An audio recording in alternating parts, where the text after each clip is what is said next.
Today we have to learn the coupling constant or what is meant by coupling constant in NMR and its unit. Okay, the coupling constant means it is the distance between the peaks in a simple multiplet is called as coupling constant. जर simply बघितला तर मी तुम्हाला हे दाखवतो, एक square घेऊन दाखवतो. तर हा एक स्क्वेअर जो दिसतो तुम्हाला इथून हा एक कॉर्टेट आहे.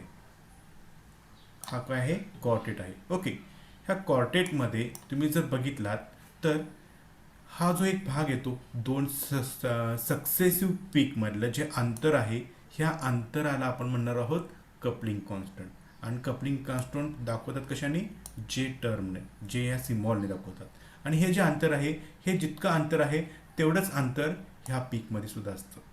तेवढंच अंतर काय असतं? ह्या पीकमध्ये असतं. सिमिलरली हे जेवढं अंतर आहे तेवढंच अंतर सुद्धा काय आहे? ह्या स्प्लिटिंग जो आहे सक्सेसिव्ह म्हणजे एकमेकाला ॲडजस्टंट जे आहेत त्यांच्यामध्ये असतो. आणि जे व्हॅल्यू ही एक कॉन्स्टंट आहे, त्यामुळे आपण काय म्हणू शकतो त्याची डेफिनेशन?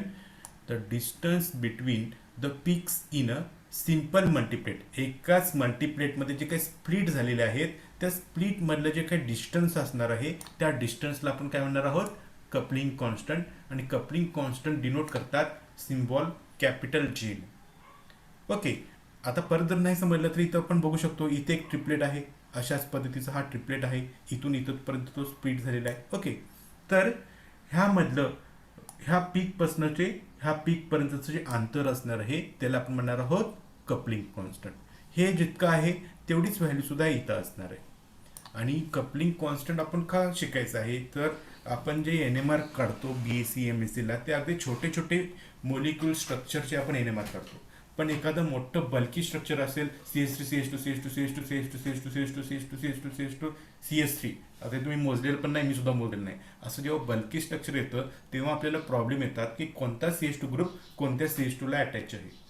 हे फाइंड आउट करण्यासाठी आपल्याला कपलिंग कॉन्स्टंटचा वापर करावा लागतो. कारण कपलिंग कॉन्स्टंटमध्ये जे ॲडजस्टंट पीक जे असतात त्या दोघांच्यामध्ये कपलिंग कॉन्स्टंट सेम असतो. आणि त्याच्यावरनं आपण असं ओळखू शकतो की दोन CH2 पैकी जो आपल्याला रिक्वायर्ड CH2 आहे हा कोणता अटॅच आहे हे ओळखणं खूप सोपं जातं. ओके, त्याच्यानंतरचा महत्त्वाचा पॉईंट काय आहे? ओके, काही वेळेला इतके पीक जे असतात इतके एकमेकांमध्ये स्प्लिट होतात की आपल्याला ओळखत नाहीत हे डबलेट ऑफ डबलेट आहे की कॉर्टेट आहे अशा पद्धतीनं. तर ते ओळखण्यासाठी सुद्धा आपल्याला कपलिंग कॉन्स्टंट खूप मदत करतो. ओके, तर the coupling constant is a measure of how strongly a nucleus is affected by the spin state of its neighbour. Coupling constant आपल्याला इतकी माहिती देतो की एखाद्या मॅग्नेटिक फील्डच्या कॉन्टॅक्टमध्ये न्यूक्लियस किती अफेक्ट झालेला आहे, शेजारचा न्यूक्लियस किती अफेक्ट झालेला आहे, तो आपल्याला त्याची इन्फॉर्मेशन देतो. Okay, the spacing between the multiplet peak is measured on the same scale as the chemical shift. जे स्पेसिंग आपण हे जे मेजर करतो हे सुद्धा आपल्याला खाली काय असतं? केमिकल शिफ्टमध्ये जी PPM व्हॅल्यू असते त्या PPMचं कन्व्हर्जन आपण हर्ट्झमध्ये करतो. लक्षात, त्यामुळे हे सुद्धा एकाच स्केलवरती मोजतात, म्हणजे परत ह्याच्यासाठी दुसरं स्केल घेतात अशातला हा भाग नाही आहे. Okay, the spacing between the multiplet peak is measured on the same scale as the chemical shift and the coupling constant always express in unit hertz. Chemical shift कोणत्या स्केलने मोजतात? PPMने मोजतात. पण कपलिंग कॉन्स्टंट हे मोजण्यासाठी आपल्याला घ्यावं लागती unit hertz. Okay, then next, sometimes it is also measured in cycle per second, we called as CPS, and the value of J independent of external magnetic field and radio frequency. जसं की तुम्ही external magnetic field किंवा radio frequency जर तुम्ही increase केलात तर coupling constant बदलत नाही, किंवा केमिकल शिफ्ट सुद्धा काय करत नाही? बदलत नाही, म्हणजे सेमच राहतो तो कपलिंग कॉन्स्टंट. तुम्ही 60 मेगाहर्ट्झला जर पीक घेतला असेल तिथं जितकं कपलिंग कॉन्स्टंट आला होता तेच तुम्ही 600ला जरी घेतला तरी पण कपलिंग कॉन्स्टंट सेम राहतो. सिमिलरली केमिकल शिफ्ट सुद्धा सेम राहते, ते अंतर बदलत नाही. Okay, from the values of coupling constant we can distinguish between 2 singlets and 1 doublet and also between the quartet and 2 doublet. काही वेळेला असं होतं की आपल्याला सिंगलेट आहे, मी आता तुम्हाला इथे एक पीक ड्रॉप करून दाखवतो म्हणजे जास्त समजून येईल तुम्हाला. हा एक सिंगलेट आणि हा एक सिंगलेट. काही वेळ सॉरी व्यवस्थित आला नव्हता तो. ओके, असं आपल्याला काहीतरी पीक येईल. मग तेव्हा प्रश्न पडेल, मे बी इथं 2 सिंगलेट आहेत का, काय इथे एक डबलेट आहे, हे ओळखण्यासाठी आपल्याला कपलिंग कॉन्स्टंट मदत करतो. कसा मदत करतो, तर आपल्याला हे जे व्हॅल्यू देतो. लक्षात, ह्या जे व्हॅल्यूच्या आधारे आपण तो सिंगलेट आहे, 2 सिंगलेट आहे की एक डबलेट आहे अशी माहिती आपण काढू शकतो. काही वेळेला सुद्धा आपल्याला काय होतं, क्वार्टेटचा पीक अशा पद्धतीचा येतो, अशा पद्धतीचा येतो. मग आपल्याला इथं पण प्रश्न पडतो, कारण हा इथं 2 डबलेट आहेत जवळजवळ आलेले केमिकल शिफ्टचे, काय एक क्वार्टेट आहे, हे ओळखण्यासाठी आपल्याला मदत करतो कोण, कपलिंग कॉन्स्टंट. त्यामुळे मी म्हटलं आधीच काय, केमिकल शिफ्ट, स्प्लिटिंग पॅटर्न आणि कपलिंग कॉन्स्टंट हे 3 फॅक्टर एनएमआर प्रॉब्लेम सॉल्व्ह करण्यासाठी खूप महत्त्वाचे रोल प्ले करतात. Okay, then next.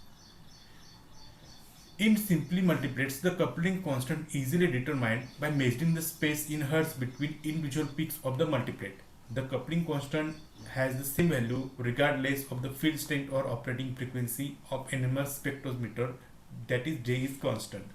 आता आपण बघितलं हे जी डेफिनेशन होती, एखाद्या पीक मधला मल्टीप्लेट मधला जो स्प्लिटिंग पॅटर्न असतो ना, तर त्या स्प्लिटिंग पॅटर्न मधला जे काही हे असतो, डिस्टन्स मेजरमेंट असतो, त्याला आपण म्हणतो कपलिंग कॉन्स्टंट. ओके, आणि हे तुम्ही किती रेडिओ फ्रिक्वेन्सी असेल किंवा तुमचे अप्लाइड मॅग्नेटिक फील्ड असेल, कमी जास्त करा, कपलिंग कॉन्स्टंट बदलत नाही, तो सेमच राहतो. Then coupling between 2 nuclei of the same time is called homonuclear coupling. आता कपलिंगमध्ये पण मेन 2 भाग पडतात. कोणते 2 भाग पडतात, होमोन्यूक्लिअर कपलिंग आणि हेटेरोन्यूक्लिअर कपलिंग. आता होमोन्यूक्लिअर कपलिंग म्हणजे काय, होमो म्हणजे काय, सेम. जेव्हा कपलिंग एखाद्या सेम न्यूक्लियामध्ये होतं तेव्हा त्याला आपण म्हणतो होमोन्यूक्लिअर कपलिंग. मग असं एक्झाम्पल कोणतं, तर ते एक्झाम्पल आहे 1H C बॉन्ड 1H. ह्या हायड्रोजन आणि हा हायड्रोजन व्हिसिलियन हायड्रोजन्स आहेत, ते दोन्ही एकमेकाला 3 बॉन्डनी कपलिंग होतात आणि स्प्लिट होतात अकॉर्डिंग टू N+1 रूलनुसार. ह्याला आपण म्हणायचं आहे होमोन्यूक्लिअर कपलिंग. आणि हेटेरोन्यूक्लिअर कपलिंग म्हणजे काय, 2 डिफरंट टाईपचे न्यूक्लियाय जेव्हा एकमेकांमध्ये कपल होतात त्याला आपण म्हणणार आहोत heteronuclear coupling. For example, coupling between C13 and 1H.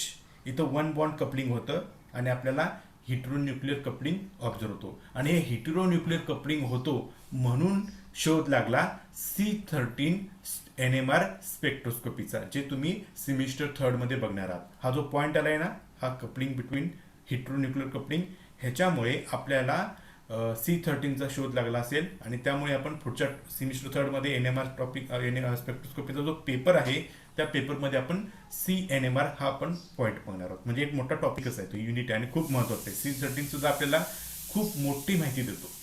ठीक आहे, आता आपण पुढे जाऊया.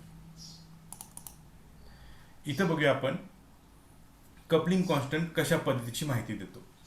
तर इथं आपल्याला जो एनएमआरचा पीक दिसतो, एनएमआरची जी काही डायग्राम दिसत्या, त्या एनएमआरच्या डायग्राममध्ये आपण घेतलेला आहे काय, इथेनॉल CH3CH2OH. इथं 3 डिफरंट टाईपचे प्रोटॉन्स आहेत, म्हणजे इथला प्रोटॉन आणि इथला प्रोटॉन आणि हे शेवटचा तिसरा प्रोटॉन. हे तिन्ही प्रोटॉनचे नेचर डिफरंट आहेत, तिन्ही प्रोटॉन एकमेकापेक्षा वेगळे आहेत. ओके, मग आता आपण पुढे बघूया. ह्या CH3 साठी मला मिळतो काय, ह्याच्या ॲडजस्टंट CH2 आहे म्हणून मला मिळतो ट्रिपलेट. ह्या CH2 ला काय मिळतो मला, तर मला CH2 चे ॲडजस्टंट आहे हा CH3, म्हणजे 3+1 म्हणजे मला HP साठी मिळतो क्वार्टेट, आणि OH हा अनस्प्लिट राहतो त्याच्यासाठी मला मिळतो सिंगलेट. इथं दाखवलेलं आहे बघा, हा ट्रिपलेट आहे, त्याच्यानंतर हा क्वार्टेट आहे आणि OH चा जो हायड्रोजन आहे तो आहे सिंगलेट आहे. आता आपल्याला महत्त्वाचा भाग बघायचा आहे काय, की कपलिंग कॉन्स्टंट. ओके, आता कपलिंग कॉन्स्टंट म्हणजे काय म्हटलं होतं, की ह्या दोघांच्या मधलं डिस्टन्स असेल किंवा ह्या दोघांच्या मधलं डिस्टन्स असेल किंवा ह्या दोघांच्या मधलं डिस्टन्स, हे मी इथं एकच दाखवलेलं आहे, ह्या दोघांच्या मधलं डिस्टन्स हे सेम असतं. ओके, त्याचबरोबर तुम्ही जर केअरफुली इथं ऑब्झर्व केलात तर इथलं डिस्टन्स आणि ह्या पीक मधलं डिस्टन्स, किंवा मी असं करू शकतो की हे मी वरती घेऊन एकच दाखवू शकतो अशा पद्धतीनं. हे दोन्ही जे डिस्टन्स आहे, ह्या पीक मधलं जे काही डिस्टन्स आहे किंवा ह्या पीक मधलं जे डिस्टन्स आहे, ह्याची जे व्हॅल्यू सेम असते आणि ती येते 7 हर्ट्झ. हे मी आत्ताच सांगतो, ह्याची व्हॅल्यू किती आहे ती 7 हर्ट्ज. आणि ह्याच्या आधारे आपण काय म्हणू शकतो की CS3 ला अटॅच हा CH2 आहे. इथं जो व्हॅल्यू आहे ती 7 हर्ट्ज होती आणि इथं पण व्हॅल्यू आहे ती 7 हर्ट्ज होती. जिथं दोन कपलिंग कॉन्स्टंटची व्हॅल्यू सेम येते तिथं आपण काय कन्सिडर करायचं की ते दोन मॉलिक्यूल एकमेकाला अटॅच आहेत. CS3 ला अटॅच CH2, CH2 ला अटॅच CS3 अशा पद्धतीनं. आणि हे आपल्याला प्रॉब्लेम सॉल्व्ह करण्यासाठी खूप महत्त्वाचा रोल प्ले करतं. ठीक आहे, आता आपण पुढे जातोय. आता त्याच प्रकारे मी अजून एक एक्झाम्पल तुम्हाला एक्सप्लेन करून दाखवतो. ठीक आहे, आता मी ते एक मॉलिक्यूल ड्रॉ करतो म्हणजे तुम्हाला लक्षात येईल. CH3 bond CH2. ओके, आणि अजून एक मॉलिक्यूल मी ड्रॉ करतो CH3 बॉन्ड CH2. अशा पद्धतीनं एकमेकाच्या ॲडजसंट असणारे ग्रुप्स आहेत. एक सेकंड.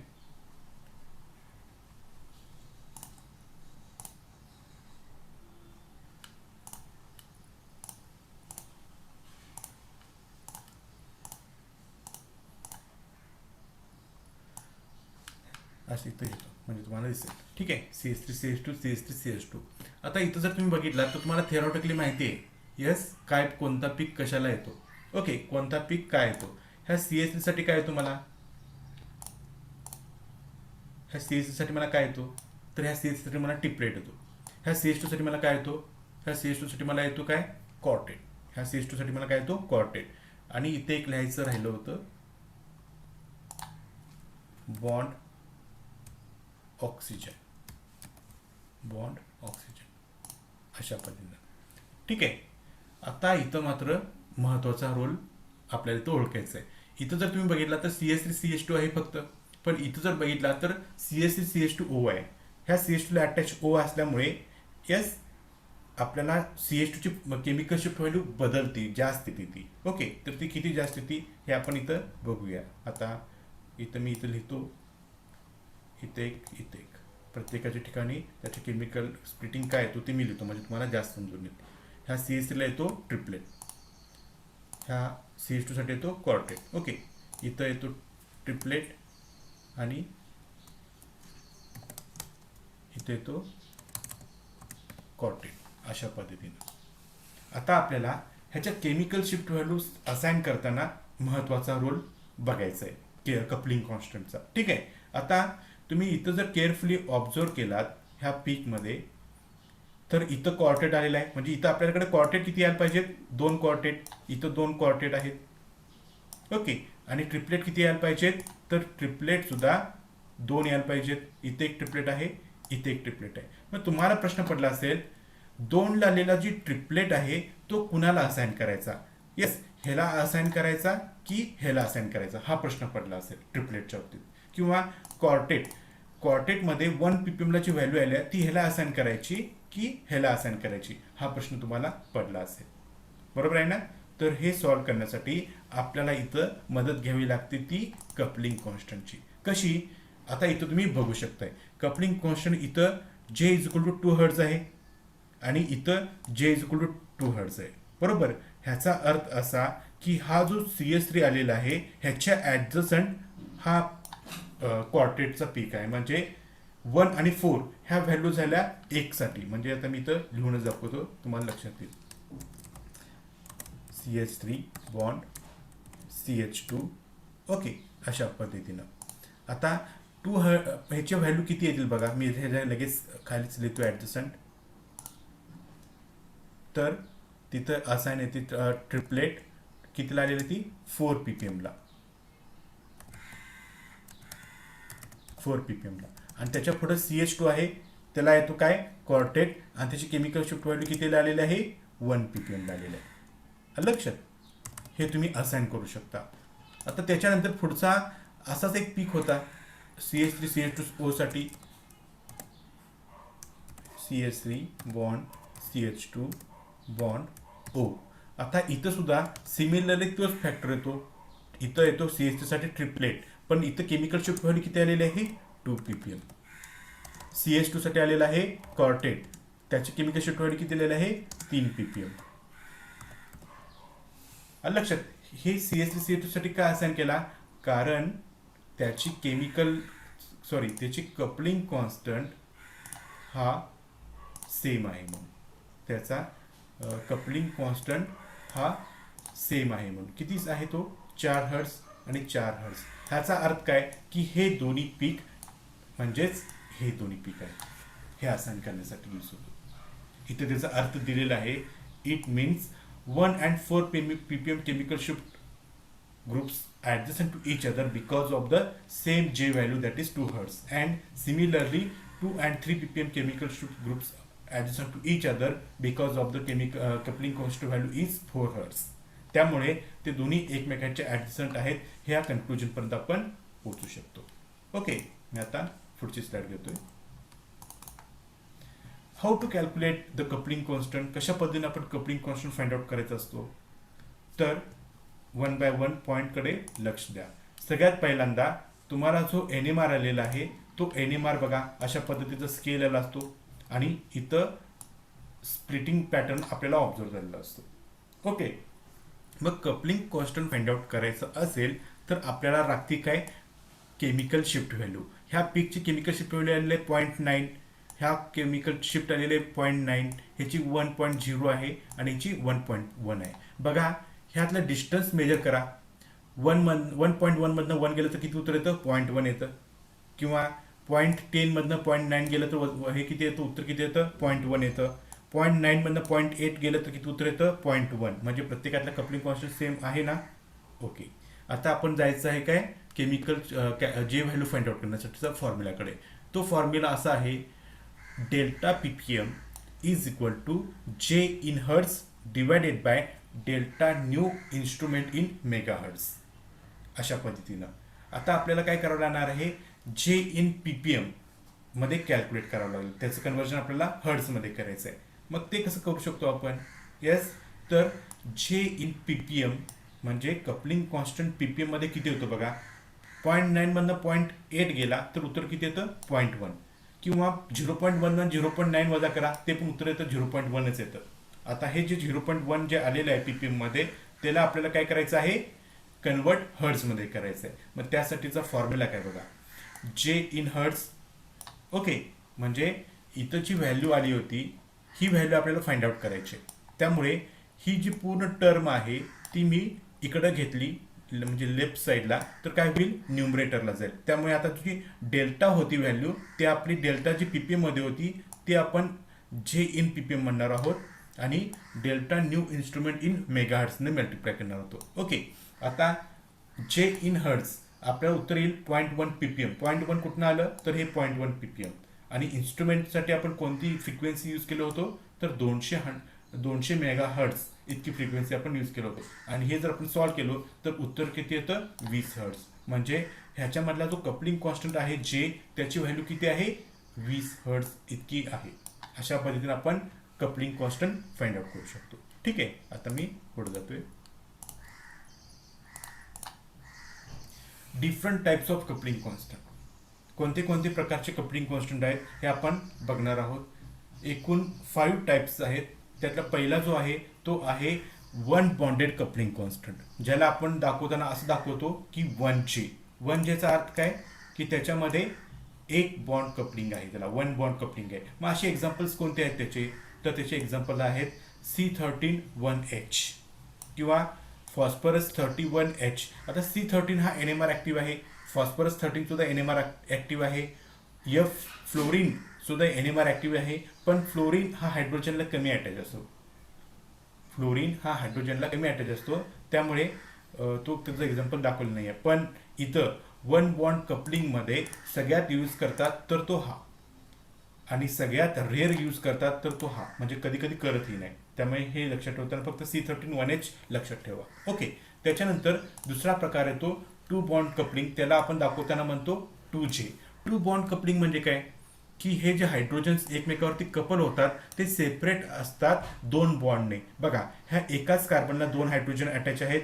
हा पहिला बॉन्ड आणि हा दुसरा बॉन्ड. त्यामुळे ह्याला आपण वापरताना काय म्हणतो? 2 बॉन्ड कपलिंग, 2 बॉन्ड कपलिंग म्हणतो. तिसरा भाग आहे 3 बॉन्ड कपलिंग. 3 बॉन्ड कपलिंग म्हणजे 3J.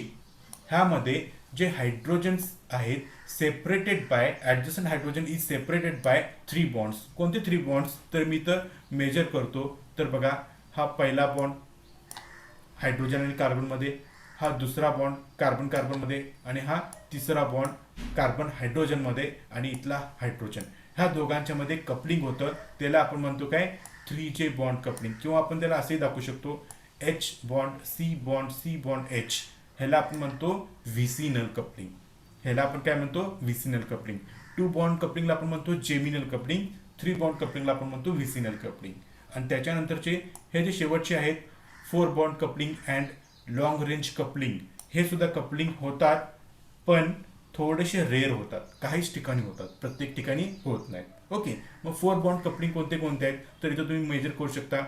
म्हणजे हायड्रोजनमध्ये हा हायड्रोजन आणि हा कार्बन, ह्यातला पहिला बॉन्ड, हा दुसरा बॉन्ड, हा तिसरा बॉन्ड, आणि हा चौथा बॉन्ड कार्बन हायड्रोजनमध्ये. आणि हा इथून ह्या हायड्रोजनचा ह्या हायड्रोजनवरती कपल झालेला आहे, त्याला म्हणायचं आहे 4J कपलिंग. पण 4J कपलिंग हा खूप वीक असतो.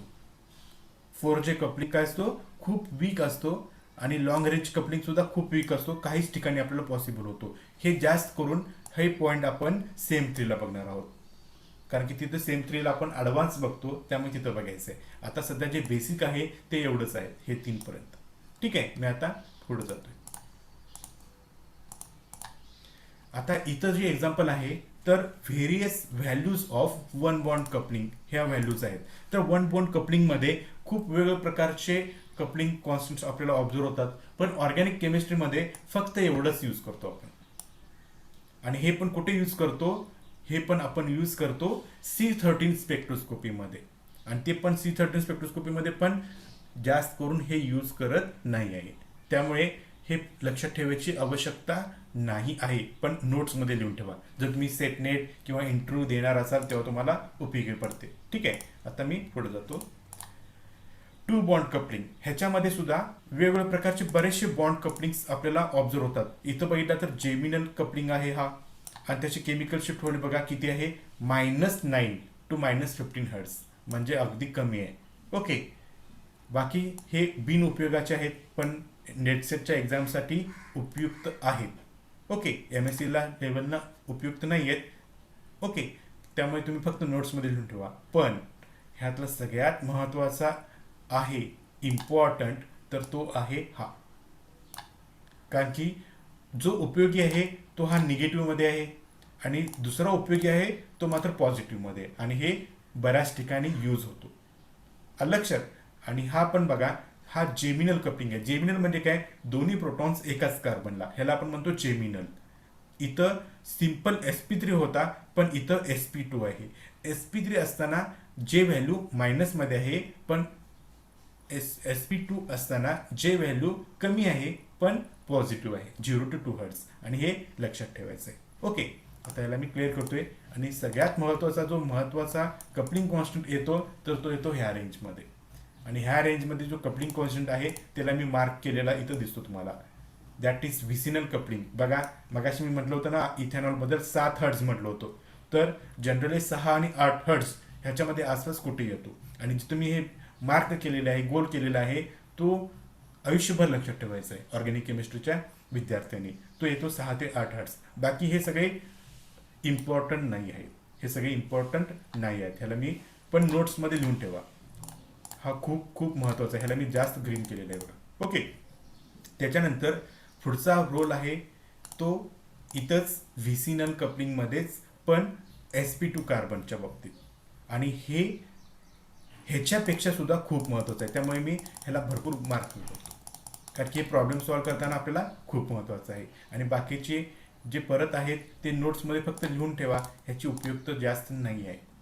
आणि इथं मात्र लक्षात ठेवण्याचा पॉईंट हा आहे, इथं मात्र लक्षात ठेवण्याचा पॉईंट हा आहे की trans coupling are stronger than cis. इथं जर आता कार्बन कार्बन डबल बॉन्ड बघितला तर सिस आणि ट्रान्स कन्सेप्ट येतात. आणि सिस आणि ट्रान्स कन्सेप्ट जेव्हा येतात त्यापैकी ट्रान्स जो आहे त्याची कपलिंग हे जास्त असतं. ट्रान्स जो आहे त्याचं कपलिंग हे जास्त असतं, आणि सिसचं कपलिंग हे कमी असतं. एवढीच व्हॅल्यू लक्षात ठेवायचं आहे. कारण की प्रॉब्लेम सॉल्व्ह करताना कोणत्या प्रोटॉनला कोणती केमिकल शिफ्ट द्यायची जेव्हा प्रश्न पडेल तुमच्या डोक्यामध्ये, तेव्हा आपल्याला कपलिंग कॉन्स्टंटचा वापर करावा लागतो. ठीक आहे, आता मी ह्याला पण क्लिअर करतोय आणि पुढच्या कपलिंग कॉन्स्टंटकडे जाणार आहे.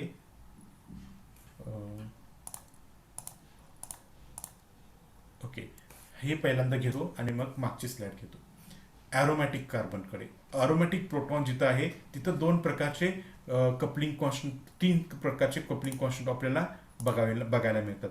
पहिला आहे आर्थोप्रोटॉन, दुसरा आहे मेटाप्रोटॉन आणि शेवटचा आहे पॅराप्रोटॉन. शेवटचा कोणता आहे? पॅराप्रोटॉन. ओके, आता ह्याच्यामध्ये जर तुम्ही मेजर केलात तर इथं किती बॉन्डने सेपरेट आहेत बघा. 1 2 3.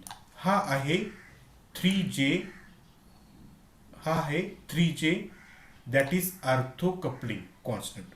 आणि आर्थो कपलिंग कॉन्स्टंट हा जास्त असतो, 7 ते 10 हर्ट्ज. आर्थो कपलिंग कॉन्स्टंट हा जास्त असतो, 7 ते 10 हर्ट्ज. ओके, आता पुढचा आहे मेटा. तो किती बॉन्डने सेपरेट आहे बघा. 1 2 3 आणि 4. ह्याला आपण म्हणायचं आहे मेटा. ह्याला आपण काय म्हणायचं आहे? मेटा. आणि तो कशाने दाखवतात? 4J. आणि त्याची केमिकल सॉरी त्याची कपलिंग कॉन्स्टंट फार कमी आहे, 1 ते 3. म्हणजे डिस्टन्स जसं वाढेल तसं कपलिंग कमी व्हायला लागेल. आणि फायनली जो इथं तुम्हाला दिसतो 1 2 3 4 5, हा जो आहे 5J कपलिंग कॉन्स्टंट, त्याला आपण म्हणतो पॅरा. आणि पॅरा असतो तो अगदीच कमी असतो, मॅक्झिमम वेळेला 0 हर्ट्ज असतो. मॅक्झिमम वेळेला 0 हर्ट्ज असतो. रेअर कंडिशनमध्ये 1 हर्ट्ज असतो, त्याच्या पलीकडे तो वाढत नाही. आणि हे फॅक्टर्स आपल्याला खूप महत्त्वाचे रोल प्ले करतो प्रॉब्लेम सॉल्व्ह करण्यासाठी. त्यामुळे हे तुम्हाला तोंडपाठ पाहिजे.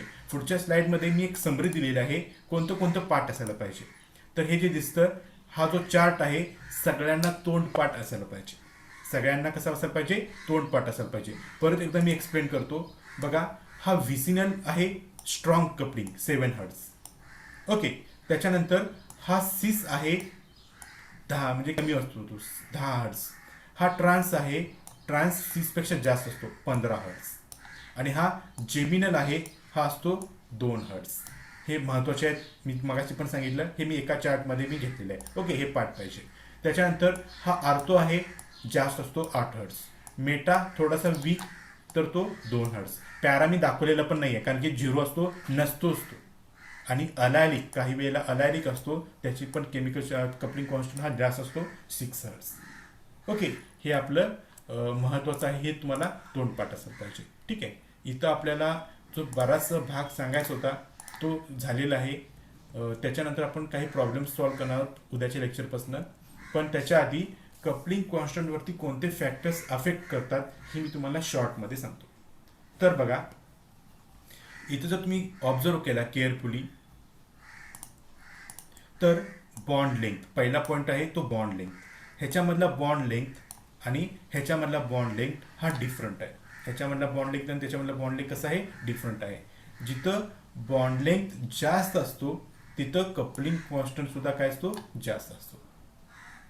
इथं बघितलं तर इथं कुठेही डबल बॉन्ड नाही आहे.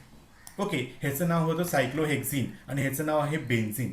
बेन्झिनमध्ये आर्थो कपलिंग हे 8 हर्ट्जला झालेलं आहे, पण सायक्लोहेक्झिनमध्ये जे काही कपलिंग झालेलं आहे ते थोडंसं जास्त झालेलं आहे, कारण की त्याचं बॉन्ड लिंक काय आहे? थोडंसं जास्त आहे म्हणून. ठीक आहे, आता मी पुढे जातोय.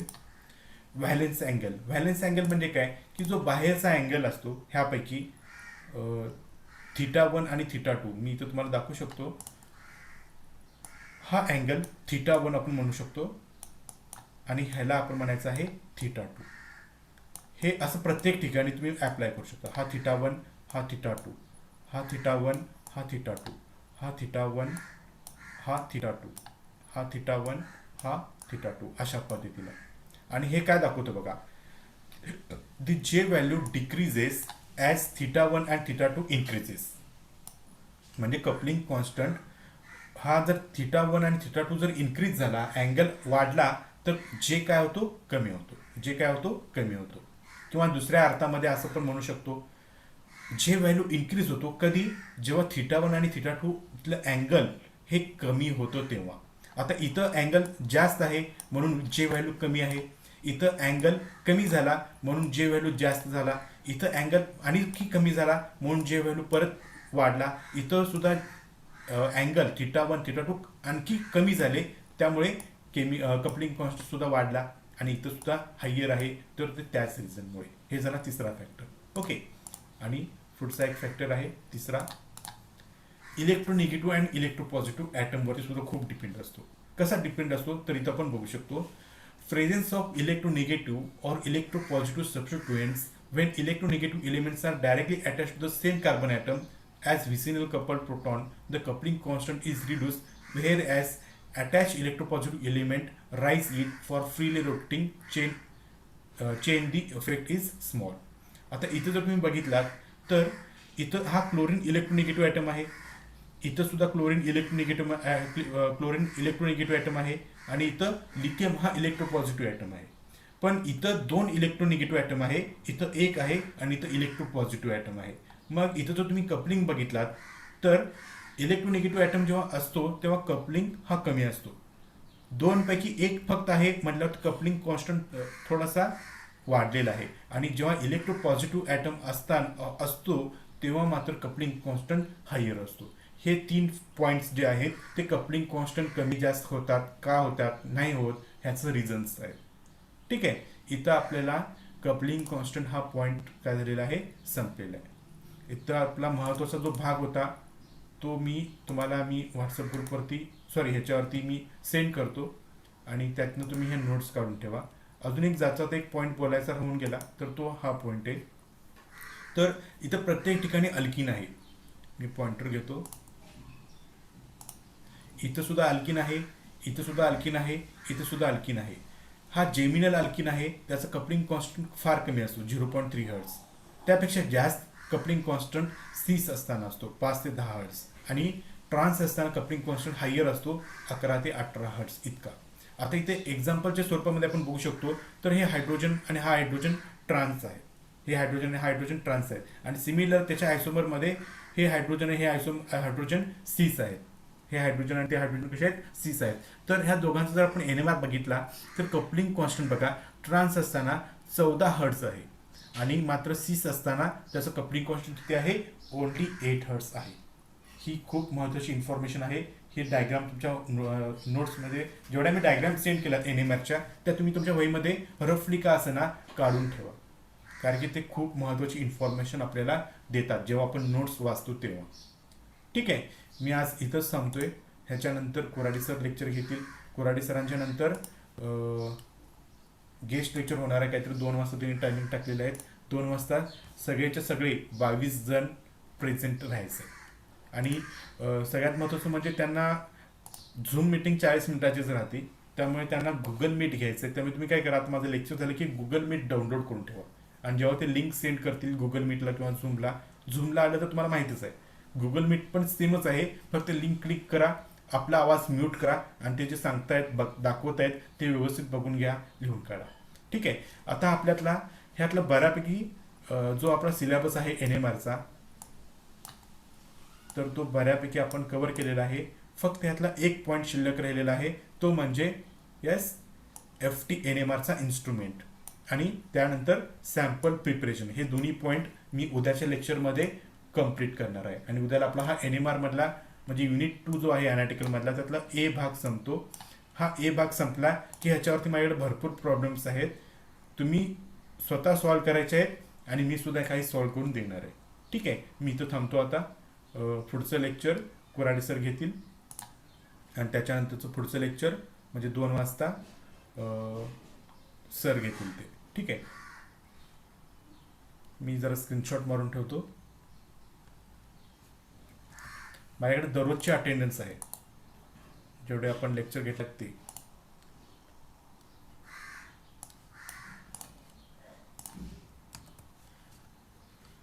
ओके. मी तुमची स्क्रीनशॉट मारलेला आहे. मी आता थांबवतो आता. काही दोघेजण दरवेळेला अब्सेंट राहतात, कोण 2-3 अब्सेंट राहतात ती मला आता नाव काढून मला व्हॉट्सअप ग्रुपवरती शेअर करायचं आहे.